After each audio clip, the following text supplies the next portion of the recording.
Bonjour tout le monde, j'espère que vous allez bien, que vous avez passé un très bon week-end. Alors on va faire un petit update au niveau des marchés US, on va commencer au niveau du S&P 500. Alors par rapport au rallye, alors parce que tout le monde annonce le bottom, donc justement je m'attendais à voir un changement au niveau de mes chiffres, peut-être qu'effectivement il y avait un changement au niveau de la tendance au niveau des chiffres. Cependant, quand j'ai reçu mes chiffres cette semaine, toujours en train de baisser les données de tout ce qui est les indicateurs leaders de la croissance, de la tendance de la croissance, c'est toujours en baisse. Il n'y a pas d'amélioration. Pour tout ce qui est des indicateurs tendance à très court terme, je pensais avoir aussi une amélioration, mais on est vraiment dans la zone négative depuis plusieurs mois. Il n'y a pas forcément d'amélioration à ce niveau-là. Là, on peut le voir aussi au niveau de tout ce qui est la croissance dans l'offre monétaire réelle. On peut constater que c'est de pire en pire. Et aussi pour tout ce qui est tout ça, ce sont des indicateurs leaders de la croissance économique. Donc là, on voit le Central Bank Balance Sheet, donc toutes les banques centrales, tous les bilans des banques centrales, on voit que aussi on est passé même de moins 5,8 à moins 10%. Ça, ce sont des indicateurs leaders. Donc, on voit que la tendance, elle est toujours, vous voyez, en contraction ici. Donc, voilà. Donc, oui, effectivement, là, on a eu ce qu'on appelle le rallye. Alors, comme je disais dans mes vidéos précédentes, c'est pas parce que là, actuellement, on est toujours en ralentissement de croissance qu'il faut shorter, comme je disais, comme des malades, le marché. Pas du tout. Hein. Il y a toujours c'est jamais linéaire. Hein. Donc, effectivement, là, on est toujours, vous voyez, on oscille à travers la médiane ici. On voit que il y a vraiment zéro volume. Alors, ça monte en zéro volume. Alors, c'est significatif de quoi? C'est significatif de short recovering, donc tout ce qui est rachat des positions short. On peut le constater ici, il n'y a pas du tout, mais alors vraiment pas de volume. Et on voit que la tendance, justement, au niveau des volumes, elle n'a pas cassé avec cette reprise ici. Alors, peut-être qu'effectivement, on est reparti. Donc, moi, personnellement, alors c'est pas parce que moi, je suis comme ça que tout le monde doit faire comme ça. Hein, bien évidemment, je suis pas une référence. Tout le monde ne doit pas se référer à 100% à moi. Moi, c'est sûr que quand on est toujours dans ces conditions-là de marché, je reste toujours assez défensive quand je vois qu'il y a les indicateurs leaders de croissance qui sont toujours en ralentissement. Je reste défensive, ça veut dire que je reste dans des positions, des postures comment dire, défensives. Donc, je favorise tout ce qui est large cap, consommation de base, services publics, tout ce qui est low bêta. Hein. Alors, c'est vrai que là, obligations et tout. Donc là, c'est sûr que la majorité doivent se dire, ben là, elle va rater le coche. Non, bah écoutez, si je suis juste investie à 30%, c'est juste ça mon opinion. Moi, je suis investie à chaque fois sur 6 mois à 18 mois. Justement, je m'appuie sur tout ce qui est les cycles de croissance, d'accélération et de ralentissement. Et tant qu'on est en ralentissement, je reste assez vigilante. Surtout que pour moi, il n'y a pas eu de grand pivot de la Fed comme j'expliquais dans mes vidéos précédentes. Hein. On n'est pas là en train d'injecter de l'argent, on n'est pas là en train de baisser les taux non plus. On est juste là en train de spéculer et d'anticiper à ce que la Fed change d'avis. Alors aussi, je trouve que c'est de la surréaction parce que l'inflation a juste baissé de 0,2%. Pour moi, c'est une surréaction parce que quand on voit justement les obligations, on voit qu'elles elles n'ont pas forcément réagi par rapport à cette petite baisse d'inflation. Donc le marché obligataire, pour moi, a réagi plus convenablement que le marché action. Ça, c'est mon opinion, puisque justement, une baisse de 0,2%, le marché obligataire n'a pas forcément bougé. Alors qu'on voit que les actions, eux, tout ce qui est les spéculations, se sont dit, ça y est, c'est la bonne. Donc voilà. Donc justement, on va regarder un petit peu au niveau de l'inflation. On voit tout ce qui est indicateur de la tendance d'inflation coïncident. Donc en temps réel, on est toujours en train d'augmenter. Mais on voit que, par exemple, si je vais dans la section les leading inflation trend, là on commence à décliner. Donc bien évidemment, c'est plusieurs mois avant d'avoir les résultats sur le coïncident.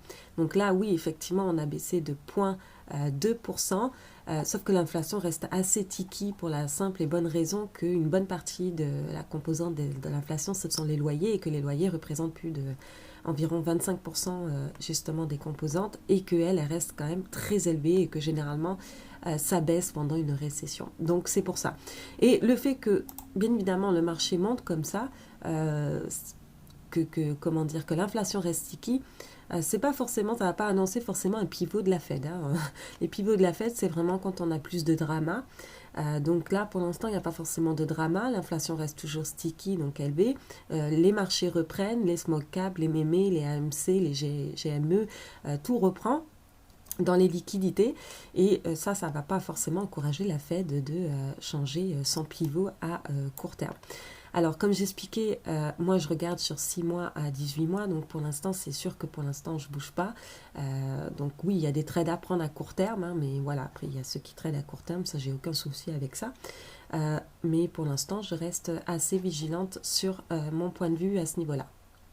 D'ailleurs, ce qui est assez impressionnant, c'est aussi le fait que le Bitcoin, j'ai pris celui de Binance, comme ça on a les volumes d'un gros porteur. Ben, on voit que le Bitcoin, il est en mode sleeping. Et pour l'instant, il n'a pas, bon, je ne dis pas que peut-être ça va se réveiller là, mais pour l'instant, on a ce qu'on appelle un flag, un bear flag, c'est-à-dire une figure de continuation baissière qui est un drapeau un drapeau baissier, pardon. C'est-à-dire là, vous voyez, vous avez le manche et puis là, vous avez le drapeau. Et on voit qu'il n'y a pas de volume non plus ici. On peut constater qu'il n'y a pas vraiment beaucoup de volume. Donc, ça reste quand même assez sceptique. On le voit sur la crypto là actuellement que c'est un petit peu plus sceptique. Alors, pas toutes les cryptos, mais on voit que le gros porteur comme le Bitcoin, lui, est pas, vous voyez, ça monte, mais là, on voit que les volumes descendent. Donc le momentum, il n'est pas extrêmement puissant. Donc est-ce que ce sont des recouvertures de short? Alors justement, vous pouvez le voir ici aussi quand on prend le VIX du VIX. Alors le VIX du VIX, c'est en fait ça prend la volatilité implicite des options des futurs du VIX. C'est compliqué. On voit que là on était vraiment on avait cassé ce niveau ici. Vous voyez ici que là on avait un débouclage de tout ce qui était les options du VIX et donc ça a contribué à un rachat probablement de positions des market makers mais aussi sur les marchés en général on voit qu'il y avait un débouclage de tout ce qui est position short qui commençait à se faire. Mais ce qu'on peut constater, c'est que le VIX du VIX a clôturé, vous voyez ici, sa semaine dans le vert. Donc là, ça veut dire qu'il y a de nouveau des gens qui sont en train de se hedger avec des options VIX, ce qui est un petit peu aussi normal quand on voit le VIX, vous voyez ici, lui, il a clôturé sa semaine dans le rouge et le VIX du VIX dans le vert. Donc on voit que des gens sont en train de se hedger avec le VIX, pas forcément avec les options du S&P 500, mais avec le VIX. Donc là, vous voyez, on a eu la cassure. Donc, c'est vrai que là, on a, pour l'instant, on va voir si on arrive à faire un plus bas que celui-là, là, par exemple. Mais là, on a eu une grosse cassure au niveau du VIX. Cependant, c'est vrai que même en 2008 ou en 2007, hein, on avait eu aussi, vous voyez ici, une belle cassure ici aussi. Donc, voilà, donc... faut faire quand même rester assez vigilant puisque bien évidemment on voit que pour l'instant il y a des repositionnements pour tout ce qui est se hedger au niveau du VIX. Donc ça peut prendre un peu de temps mais on voit ici qu'il y a un début de personnes qui se re-hedgent. Ce qui est aussi pas forcément qui serait pas forcément je veux dire surprenant quand on voit ici qu'il n'y a pas de volume, qu'on a un rachat de short et que justement on va voir, vous voyez par exemple si je vais au niveau du mensuel, ça c'est une moyenne mobile sur laquelle je me base parce que justement je prends des positions sur 6 mois à 18 mois, moving average, hop, je vais la rajouter, je vais mettre la 10 ici, hop, je vais enlever ça pour que ça soit plus clair, hop, et voyons donc. Voilà. Donc là, ce qu'on a, c'est que vous voyez la moyenne mobile 10, c'est une moyenne mobile de tendance à très long terme. Donc justement, moi qui travaille sur des 6 mois à 18 mois, c'est une tendance qui est quand même assez long terme. Donc l'avantage, par exemple, pour ce qui est des bottoms du Covid, c'est qu'on avait la Fed qui avait parlé, qui avait dit « je rachète des obligations » et puis et puis je réinjecte de l'argent. Donc c'était plus facile de rentrer à ce moment-là ici. Cependant là, on était fortement en, comment dire, en excès, justement. Vous voyez, si par exemple je reviens, hop, non, on va faire ça comme ça, hop, oui, là, je vais juste revenir ici, vous voyez ici, par rapport à ici, on était, et voyons donc, je vais y arriver, là, on va faire ça comme ça. Donc on commençait, vous voyez ici, à être en excès par rapport à la moyenne mobile, non, c'était pas celui-ci, mensuel, voilà. Vous voyez ici, on avait clôturé ici, ce qui fait qu'on était loin de la moyenne mobile 10. Donc, on a eu une sorte de retracement par rapport à celle-ci. Mais personnellement, j'attendrai vraiment pour voir. Probablement que mes leading indicateurs vont changer quand on va passer au-dessus justement de cette moyenne mobile-là. Peut-être, on va voir. Mais pour l'instant, on peut constater que par rapport à ici ou ici, ici on avait eu une baisse de taux, mais on n'avait pas d'inflation qui était importante. Et en plus de ça, on voyait que la croissance baissait, mais que la Fed baissait ses taux justement pour essayer de rattraper tout ça. Sauf que là, l'inflation est restée élevée, on n'est pas dans le même contexte qu'ici, on n'est pas dans le même contexte ici, puisqu'ici on avait injecté beaucoup d'argent aussi. Donc voilà, donc, et puis là on n'est pas dans ce contexte ici, parce qu'ici on avait encore des taux très bas, on n'avait pas forcément d'inflation non plus. Donc voilà, donc quand je reviens par exemple en arrière, la moyenne mobile 10, c'est quand même une bonne moyenne mobile à très long terme. Vous voyez ici, bon là, vous voyez, on avait eu créé des excès, on avait clôturé ensuite dessus et on avait repris la tendance.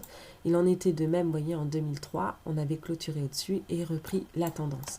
Donc pour l'instant, j'essaye d'attendre de voir au niveau de la clôture mensuelle, étant donné que, comme je disais, j'ai des positions sur 6 mois à 18 mois et je vais voir si je vais renforcer mes positions à partir de ce moment-là, si on va clôturer au-dessus ici. Mais je renforcerai toujours, tant qu'on n'a pas comment dire, d'accélération de croissance, je renforcerai toujours dans tout ce qui est plus défensif, large cap, les indices majeurs, peut-être les obligations si on est toujours en ralentissement de croissance, mais il faudrait que l'inflation aussi baisse, donc je ne renforcerai pas avant. Mais si on regarde par exemple là actuellement, tout ce qui est les indicateurs en temps réel de la croissance, on est toujours en train de ralentir. Et vous voyez ici, on se rapproche de la moyenne sur 10 ans. On n'est toujours pas en récession, comme j'expliquais. Par contre, si on prend 6 facteurs, qu'on rajoute tout ce qui est les ventes réelles aux particuliers et aussi donc le employment level, vous voyez ici, on est pratiquement proche de la moyenne sur 10 ans. On se rapproche de zéro. Donc, il faudrait quelque chose pour nous remonter cette courbe-là pour être en accélération de croissance et donc avoir une posture beaucoup plus agressive. Donc, c'est pour ça que pour l'instant, je reste défensive, que je reste toujours à 30% investi, puisque pour l'instant, cette courbe-là est toujours en ralentissement. Donc voilà, donc ça c'était mon point de vue, ça ne veut pas dire que j'ai raison aussi, hein. Je peux avoir tort aussi, mais bon c'est ma façon de faire, donc voilà, donc j'attends plus de confirmations, ça se peut que ça soit un rallye-bear qui est quand même assez brutal, mais dans le passé, comme le disait Michael Burry, justement dans le passé on peut voir que les rallye-bears sont quand même assez agressifs, hein. Vous voyez par exemple... Il disait, par exemple, tout ce qui est dans les années, pour la baisse des années 2000, les rallye-bears pouvaient être de 22%. Donc c'est quand même assez impressionnant. Et donc là, on a fait à peu près, hop, si on revient ici, on a fait à peu près 17%. Donc voilà. Donc si c'est un rallye-bear, pour l'instant, moi, tant qu'on n'a pas comment dire, de retournement au niveau des chiffres, plus de leading des indicateurs avancés, je ne vais pas renforcer mes positions, j'attends toujours. Et quitte à louper un mouvement, mais c'est sans forcément louper un mouvement, puisque de toute manière, c'est de 6 mois à 18 mois. Donc quand on a une accélération de croissance, ça dure de 6 mois à 18 mois, et quand on est en ralentissement aussi. Donc c'est pas parce que vous ratez 1 ou 2 mois que c'est la fin du monde, à part pour ceux qui veulent trader plus activement et aller chercher des profits à très court terme. Oui, là, ça risque d'être un peu la fin du monde, mais dans mon cas, ce n'est pas forcément la fin du monde. Donc ensuite, si on prend par exemple au niveau du pétrole, alors comme on disait, on voit bien que là, le marché a monté vraiment parce que tout le monde pense que l'inflation est derrière nous. Et donc là, on peut le constater parce que dès que le pétrole a baissé, on voit que le marché a monté. Sauf, comme je disais, l'inflation, c'est une partie, l'énergie, bien évidemment, mais c'est une partie aussi, une grosse partie des loyers qui, elle, reste quand même assez élevée. J'ai plus le graphique, je vais peut-être le retrouver. Le voici, vous voyez ici, ça c'est la partie du loyer qui représente presque 25% des composantes donc du CPI. Et donc elle, en fait, elle baisse, les services baissent généralement pendant une récession ou juste avant, mais c'est généralement plus long que tout ce qui est les biens durables à baisser. Donc là, on peut constater qu'effectivement, c'est un petit peu long.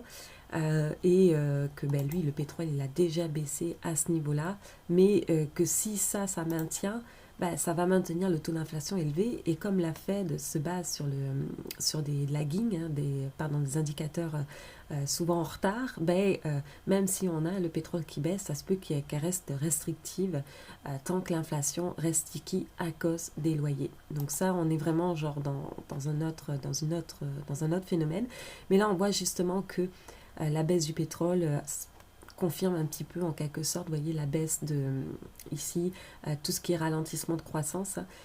Donc là, vous voyez ici, quand on avait eu un gros ralentissement de croissance ici, il en est de même en 2018, on a commencé à voir le ralentissement de croissance. Et là, on commence à voir le ralentissement de croissance qui comment dire, se peaufine sur le pétrole. Et les ralentissements de croissance sont pas trop favorable pour tout ce qui est crypto. Hein. D'ailleurs, on peut le voir, hein, toutes les périodes de... Je dis pas que ça monte pas, hein, bien évidemment, il y a des... Mais c'est juste que, comme vous pouvez constater ici, ça, on va dire que ça va rester plus dans un gros range que de faire des nouveaux plus hauts.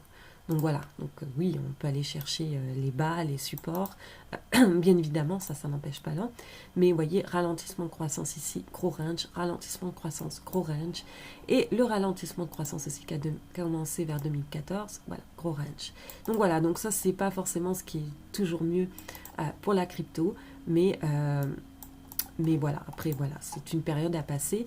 Mais là, quand on voit justement l'allure du pétrole, on va, à mon avis, continuer d'être en ralentissement de croissance. Donc, je reste quand même sur tout ce qui est un peu plus défensif parce que, effectivement, quand on rajoute le S&P 500, ça va faire pression sur le ralentissement de croissance. Donc là, ça monte. Mais tout ce qui, quand le S&P 500 monte et qu'on est en ralentissement de croissance, il y a des probabilités à ce qu'on aille rafler une partie des gains. D'ailleurs, on peut le voir par exemple ici. Donc c'est pour ça que comme je reste sur 6 mois à 18 mois, je reste quand même assez prudente.